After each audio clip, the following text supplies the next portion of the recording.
if all of Africa could come together, if the entire continent could come together. But our reality is, because of the stronghold that France has on Africa, France can destabilize any of its former colonies with the push of a button.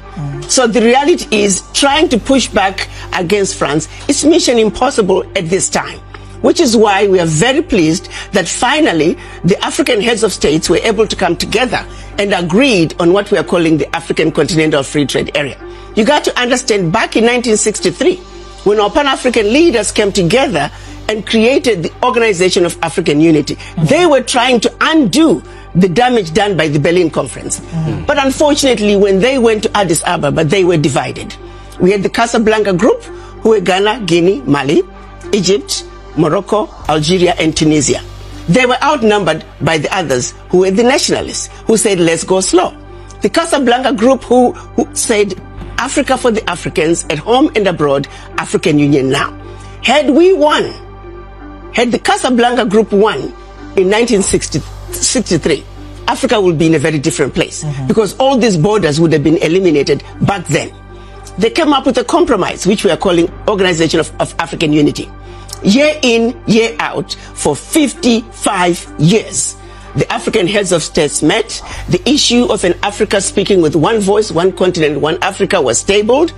And year in and year out, we failed to reach consensus until last year, March 2018, when they finally agreed that enough is enough. Africa must speak with one voice. Africa must enter the world stage as one customs union, as one continent, speaking with one voice. That is the only way that Africa can begin to take her rightful place on the world stage. So it's been a lengthy process, thanks to the legacy of colonization. It seems to me that this should have been a slam dunk. It's common sense.